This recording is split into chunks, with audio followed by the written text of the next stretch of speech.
बिस्मिल्लाहिर्रहमानिर्रहीम, अस्सलाम वालेकुम। बीटीके इन्वेस्टमेंट के चैनल से मैं लेज़ीम आपके सामने हाजिर हूँ एक नई वीडियो के साथ।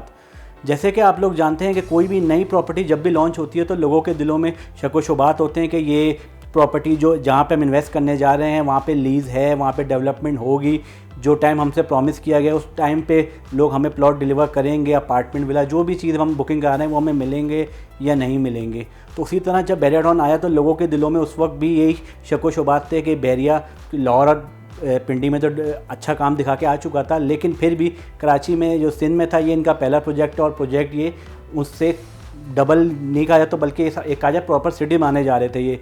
तो लोगों के दिलों में काफ़ी ये खदशात थे कि बैरिया डेवलपमेंट कर पाएगा नहीं कर पाएगा, प्लॉट दे पाएगा नहीं दे पाएगा। लेकिन बैरिया ने जिस स्पीड से डेवलपमेंट करी और जिस स्पीड से इंफ्रास्ट्रक्चर जो आपके सामने है आज, वो सब होने के बावजूद भी हम आज ये देखा जाता है कि आज इसको प्रोजेक्ट को लॉन्च हुए 6 से 7 साल हो चुके हैं, लेकिन उसके बावजूद भी लोगों में टाइम के साथ साथ इस पर ट्रस्ट आने के बजाय इस लोगों का ट्रस्ट इस पर बैरिया टाउन से कम होता जा रहा है। तो आज हम अपनी वीडियो में यही डिस्कस करेंगे कि ऐसा क्या इन 6 से 7 सालों में बैरिया ने क्या गलत किया इतनी बेहतरीन डेवलपमेंट इंफ्रास्ट्रक्चर के बावजूद के लोग यहाँ पे इन्वेस्ट करने में सोचते हैं।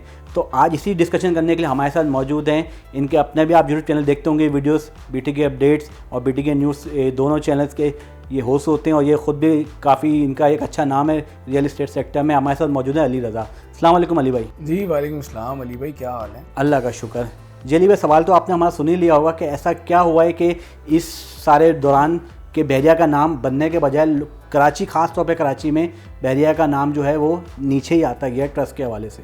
अली भाई बहुत शुक्रिया। पहले तो ये किस्सा है 2017 मई का, जब पहली दफ़ा केस आया था बैरिया टाउन पर और फिर नैब ने इंक्वायरी शुरू की 2018 में और 2018 के रमज़ान में इनकी सेल और परचेज़ पर पाबंदी लगी।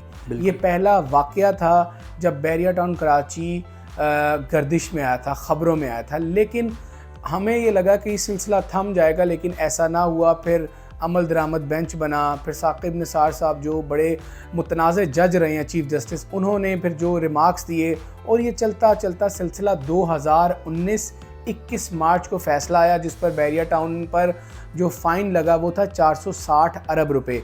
वो ज़मीनों के केस थे, उसमें बहुत सारे नए अफेक्टिव्स पैदा हुए। यहाँ से सिलसिला शुरू हुआ और 21 मार्च को लगा कि बैरिया टाउन क्लियर है।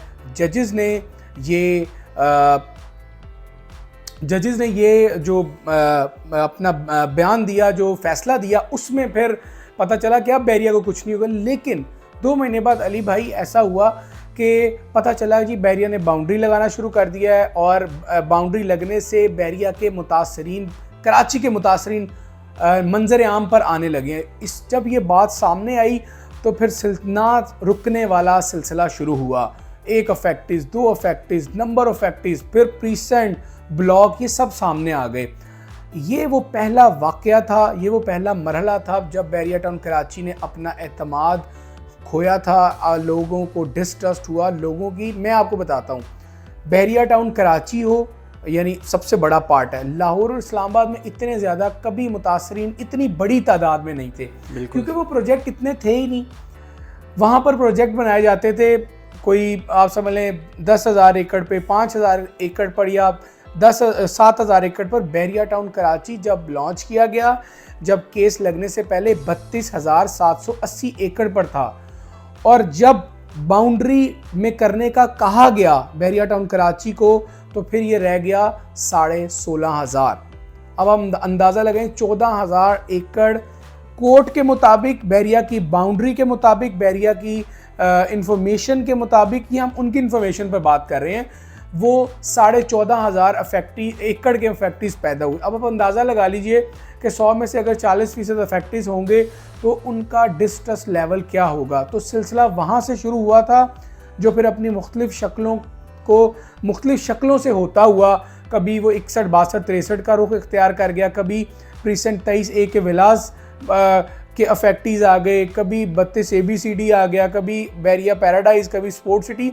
तो इस सिलसिला आज तक चल रहा है और आजकल के जो मुतासरीन हैं, जिन पर मैंने बहुत दफ़ा बात की है, आपने बहुत दफ़ा बात की, हमारे और बहुत सारे दोस्त इस पर बात करते रहे हैं कि 61, 62 और 63 के अब नए मुतासरीन वो तैयार खड़े हैं और वो बैरिया टाउन कहता है कि ये हमारे पास ज़मीन है, हम इन्हें प्लॉट देंगे, लेकिन वो खुद को मुतासरीन में काउंट कर रहे हैं, क्योंकि बैरिया ने अभी तक, मैं बताऊं मुतासरीन क्यों है, क्योंकि ऑन ग्राउंड साइट पर कोई जगह 61, 62 और 63 की बैरिया ने नहीं बताई कि ये 61 है, ये 62 है और ये 63 है, और ये सिलसिला अली भाई वहाँ से शुरू हुआ था। अच्छा अली भाई, आपकी बात से एक सवाल और यही निकलता है कि बैरिया के पास काफ़ी मौके आए बीच में, बैरिया ने काफ़ी नई डील्स देते रहते हैं जिसमें 125 गज़ के, 250 गज़ के, 500 गज़ के प्लॉट जो कि इन बाउंड्री होते हैं, पोजीशन के लिए रेडी होते हैं। तो लोगों का ये डिमांड थी कि भाई जो आउटर बाउंड्री वाले थे अफेक्टिव, उनको आप यहाँ पे अकोमोडेट करते, बट बैरिया ने वो भी नहीं किया। और उसके बाद जो सबसे ज़्यादा लोगों को अब जो गुस्सा देखा जाता है कि आपने BTK 2 की प्रमोशन पे इतना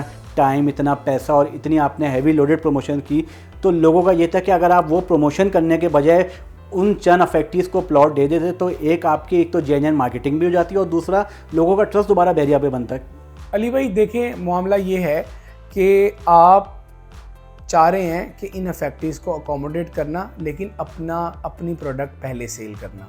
मैं आपको एक बात बताता हूँ, हम सब उस मीटिंग में मौजूद थे, उस मीट एंड ग्रीट डिनर पे मौजूद थे, जिसमें अली साहब ने कहा था, मोहतरम अली रियाज साहब जो कि साहबजादे हैं मलिक रियाज साहब के, टाइकून है, बिजनेस आइकॉन है, उन्होंने कहा था कि जून तक कोई अफेक्टी नहीं रहेगा। आपको पता है क्यों ये बात कही थी? क्योंकि BTK 2 की लॉन्चिंग थी। अल्लाह करता कि ऐसा ही हो। बैरिया टाउन हमारा है, मैं बैरिया टाउन से काम कर रहा हूँ, यहाँ से खा रहा हूँ, लेकिन मामला ये है कि बहुत से मौके हैं सर। अली ब्लॉक की न्यू डील नहीं आई सर, 26 से 27, 29, 33, मैं 20% गिना सकता हूँ जिसमें अकोमोडेट किया जा सकता था, लेकिन नहीं किया गया। बैरिया को चाहिए था कि वो ज़रूर करे, क्योंकि पहला राइट उनका है, पहला उन कस्टमर्स का राइट है जिन्होंने 2014 में अपनी बुकिंग करवाई थी, लेकिन बदकिस्मती से अब हायर अथॉरिटीज़ इसकी जवाबदेह होंगी, यकीनन होना भी चाहिए, या बैरिया के जो तर्जमान है कि उनको क्यों अभी तक अकोमोडेट नहीं किया गया। लेकिन एक बात मैं बताता हूँ आपको, बहुत सारे लोग हैं जिनको बैरिया ने अकोमोडेट किया भी है। वो बैरिया पैराडाइज के लोग हैं, प्रीसन 45, 44 के लोग हैं जिनको ज़ाती तौर पे मैं जानता हूँ, उनको अकोमोडेट किया गया है। और उनकी अकोमोडेशन के बाद जो उनकी खुशी थी, जो उनका इत्मीनान था, वो काबिल दीद था। लेकिन ऐसा होता अली भाई कि सबको अकोमोडेट किया जाता तो बैरिया को BTK 2 की मार्केटिंग की ज़रूरत ना पड़ती। BTK 2 जहाज़ की तरह नहीं बल्कि रॉकेट की तरह ऊपर जाता। बिल्कुल ऐसे। क्योंकि अली भाई बात ये है कि अगर वो एक भी अफेक्टिव आज भी रहता है ना, तो उसने ज़ाहिर है अपनी हार्ड एंड मनी बैरिया में इन्वेस्ट की थी, तो जाहिर है वो अच्छा एक हो या 100 हो, अफेक्टिव तो अफेक्टिव है और सबका हक था कि सबको प्लॉट मिले और वो अपना घर बनाए या जो भी वो करना चाहें उस प्लॉट का वो कर सकें। देखें अली भाई, मैं ये गुजारिश अक्सर की है, अपनी वीडियोस में भी बात करता हूँ कि हमें जो अफेक्टिव्स के अगर 14 लाख 15 लाख वाली फ़ाइल है ना, तो मुझे उनका भी उतना ही दर्द है जितना 2 या 4 करोड़ वाली फ़ाइलों का, क्योंकि उसने अपने बच्चों का पेट पाला है, नौकरी की है, अपने हर महीने से चंद पैसे बचा के एक साथ दी हैं, और बाद में उसको पता चल रहा है कि मेरा प्लॉट आउट ऑफ बाउंड्री है। सर अंदाज़ा करें कि ये कितना पेनफुल है कि आपने जमा पूंजी बचाई और आप ख्वाब क्या देख रहे हैं कि मैं बात दोहराता हूँ कि पाकिस्तान की सबसे बेस्ट सोसाइटी, सबसे बेस्ट डेवलपमेंट करने वाली टीम बैरिया टाउन, बैरिया की इंतज़ामिया, वहाँ वो अपने बच्चों का ख्वाब देखता था, घर का ख्वाब देखता था। भाई आपकी बात से ही, सॉरी आपकी बात काट रहा हूँ, आपकी बात से ही मैंने शुरू में भी बोला कि दुख ज़्यादा इस बात का कि बैरिया ने इतना अच्छा इंफ्रास्ट्रक्चर लगाया, इतनी अच्छी डेवलपमेंट भी है, उसके बावजूद भी इस तरह के लोगों में नेगेटिव देखी जाती है। बहुत सारी सोसाइटीज़ ऐसी हैं जो कि प्लॉट आपको प्रॉमिस करती हैं, वहाँ 6-6 साल 8 साल आपको पोजीशन नहीं मिलता, अपार्टमेंट 10-10 साल नहीं बन पाते। बात ये कि बैरिया ने अच्छी अच्छी कर ली, हर चीज़ यहाँ पे दे दी। तो ये जो एक केस था, मुझे नहीं लगता कि बैरिया के लिए सॉल्व करना या उनको रिजॉल्व करना कोई इतना मुश्किल काम था, या तो बैरिया की प्रायोरिटी ये नहीं रही अब। अली भाई मैं बताता हूँ, बैरिया टाउन के अलावा जो कराची है, कराची में बिल्डर्स की कोई अच्छी नेक नामी नहीं है। बिल्कुल ऐसा ही है। और लोगों को 20-20, 25-25 साल हो गए हैं फ्लैट बुक करवाए, कोई नामो निशान नहीं है। ऐसी सोसाइटीज़ हैं जहाँ खाक उड़ती है, जहाँ लाइट का नामो निशान नहीं है, जहाँ रोड स्ट्रक्चर बना ही नहीं है। उसके मुकाबले में बैरिया टाउन पाकिस्तान की नंबर 1 सोसाइटी है। ये मैं बहुत बड़ा बरमला कहता हूँ कि बैरिया टाउन जैसा इंफ्रास्ट्रक्चर कहीं नहीं है। एक बहुत सारी निजी सोसाइटीज़ हैं, निजी जो हाउसिंग एरियाज़ हैं जिनको हम समझते हैं बहुत अच्छे हैं कराची में, लेकिन उनसे भी अच्छा बैरिया टाउन है। लेकिन बैरिया टाउन से कुछ गलतियां शायद सरजद हुई हैं या वो गैर इरादी तौर पे हुई हैं, उनमें फिर कोर्ट के मामला रहे, जो भी हुआ, लेकिन वो अफेक्टीज़ जो हैं वो एक ऐसी जो अफेक्टीज़ हैं वो वजह ज़रूर हैं बैरिया टाउन पर अभी भी लोगों के डिस्ट्रस्ट की। जी अली भाई शुक्रिया। अली भाई वीडियो का एंड करने से पहले एक जो सबसे इंपॉर्टेंट सवाल आजकल लोगों के जहन में चल रहा है कि आप आगे बैरिया टाउन का फ्यूचर क्या देख रहे हैं? फ्यूचर ज़बरदस्त है जी। उम्मीद पर हम लोग जी रहे हैं और हम पता क्यों जीते हैं, क्योंकि हमें पता है कि कल को ये बेहतर होगा। मैं यकीन से कहता हूँ कि मैं जब भी इंतज़ामिया से मिला हूँ, जब भी मुझे बुलाया जाता है, मैंने उनको मुस्बत पाया है। मुझे उन्होंने कभी नहीं कहा कि हम फैक्ट्रीज़ को प्लॉट नहीं देंगे, अकोमोडेट नहीं करेंगे, ऐसा मुझे कहा गया है। और वही बात मिनो इन मैंने आके अपनी वीडियोज़ में लोगों को बताई है कि आप लोगों को प्लॉट मिलेंगे। एक तो ये बात है। अच्छा, आपने मुस्तकबिल की बात की। सर मुस्तकबिल बेहतरीन है, क्योंकि जिस तरह डेवलपमेंट हुई है, जिस तरह कम अरसे में लोगों ने शहर कराची से मूव किया बैरिया टाउन कराची में, ये ज़बरदस्त है। ना बारिश का पानी आता है, ना गैस का मसला है, ना बिजली का मसला है, ना रोड का मसला है। स्कूल, हॉस्पिटल, ये सारी चीज़ें, बुनियादी चीज़ें यहाँ पर आ गई हैं और आएंगी भी। मैं ये नहीं कह रहा 100% आ गई हैं, मॉल्स ने आना है और ये इंट्रा सिटी होगा। यानी आप समझ लीजिए कि कराची के अंदर एक जो शहर होगा और वो मॉडर्न शहर, वो बैरिया टाउन कराची है। अली भाई शुक्रिया आपका। अली भाई बहुत बहुत आपने टाइम निकाला, वक्तन बा वक्तन आपको अपनी वीडियो में ज़हमत भी देते रहेंगे। आपका शुक्रिया अली भाई। शुक्रिया।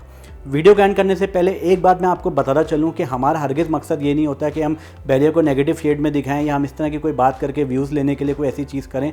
हमारा कहने का मकसद ये है कि हम भी स्टेक होल्डर हैं, अली भाई भी स्टेक होल्डर, जितने भी लोग यहाँ पे काम कर रहे हैं किसी न किसी तरह से बैरिया से जुड़े हुए हैं, हमारे रोज़गार यहाँ से मुंसलिक है। तो हम इस इदारे को रहते हुए थोड़ी सी तजवीज़ अपनी तरफ से देना चाहते हैं और लोगों का जो फीडबैक है बैरिया के हवाले से वो हम आप तक पहुँचाना चाहते हैं। तो इसको हरगिज़ ऐसा ना लिया जाए कि ये कोई हम बैरिया के ख़िलाफ़ बात कर रहे हैं या हम इसको व्यूज़ के लिए हम कुछ इस तरह की बात कर चाहते, तो ऐसा हरगिज़ नहीं है।